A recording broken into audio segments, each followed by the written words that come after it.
Arcadian Vanguard presents The Wrestling News in your daily wrestling newscast for Wednesday, March 1st, 2023.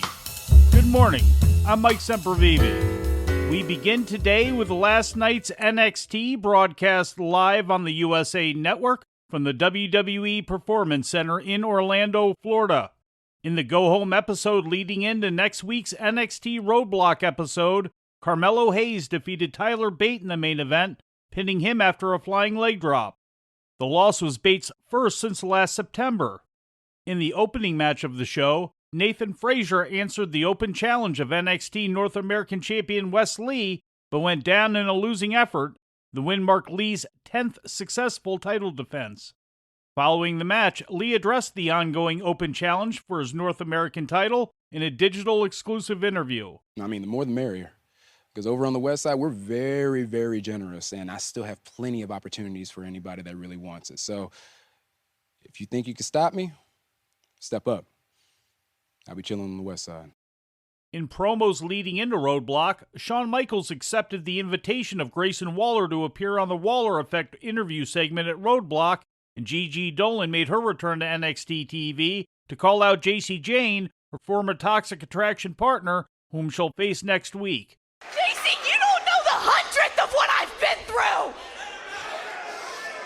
You say you're the last woman standing, but I have been knocked down time and time again, but I have gotten right back up!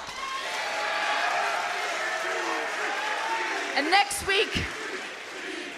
week at Roadblock, bring everything you have. It won't be enough, because I will take every ounce of pain, suffering, and rage that I have built up inside of me to hammer the final nail in the coffin of Toxic Attraction.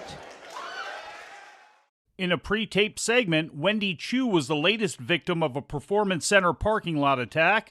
In other results, Tiffany Stratton pinned Katana Chance, Axiom beat Hank Walker, Mako Satomura beat Zoe Stark, Veer Mahan and Senga upended Brooks Jensen and Josh Briggs when Mahan pinned Jensen, and Sol Ruka defeated Elektra Lopez.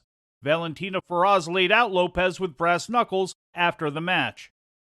In Major League Wrestling news, the 4th episode of MLW Underground aired last night on Reels and included John Hennigan, the former John Morrison of WWE, winning the MLW National Openweight title from Davey Richards with an illegal assist from his wife, MLW Featherweight champ Taya Valkyrie. Cloverleaf, and look how deep Davey is cinched in. That wide base. Taya, what the hell are you doing? Come on, man. Cesar has the referee, and Taya with the featherweight title. And Hennigan, no. Really? Like this? Not like that. Hennigan beat him. Although the match didn't air until last night, Hennigan had already held the title for over 7 weeks since the bout was originally taped on January 7th at the 2300 Arena in Philadelphia. Hennigan is the 4th holder of the title, which was established in 2019. This was the first title change to take place on MLW Underground. Also on last night's show, Billy Starks defeated Kayla Cassidy. In Puroresu and Lucha Libre news, New Japan Pro Wrestling presented the 6th night of Fantastica Mania 2023 yesterday in Tokyo's Korakuen Hall. The event, which features the stars of New Japan sharing the card with the stars of Mexico's CMLL, was main evented by Mystico defeating Atlantis Jr. in 16 minutes and 2 seconds. In other selected results from the show, El Desperado, Templario, and Volador Jr. defeated El Barbario Cavernario, Master Wato, and Ultimo Guerrero. Tiger Mask beat Hijo del Villano 3, and in an 8-man tag, LIJ, composed of Bushi, Hiromu Takahashi, Tetsuya Naito, and Titan, defeated Hiroshi Tanahashi, Rei Kometa, Ryohei Oiwa, and Satoshi Kojima. This was the first time Fantastica Mania had been presented since January of 2020, just before the COVID-19 pandemic. The annual event began in 2011. And in injury news, Marco Stunt has revealed that he has a damaged disc in his back as well as a fractured vertebrae. In a post on Twitter, the 26-year-old Stunt explained he'd been dealing with back pain for some time and that a recent visit to the doctor led to the discovery of the damage.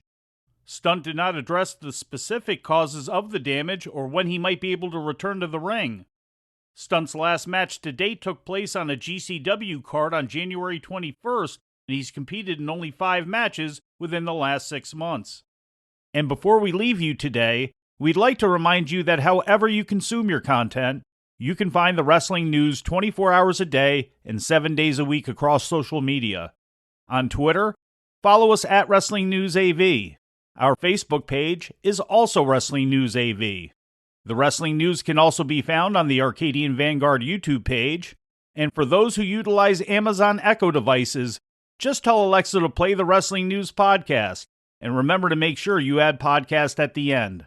Once again, for daily updates, breaking news, and more, follow the Wrestling News across social media. And that's the news for today. If anything happens, we will be here to tell you about it. No clickbait, no paywall, just the Wrestling News. The Wrestling News is a division of Arcadian Vanguard, and the Wrestling Newscast is a production of the Arcadian Vanguard Podcast Network.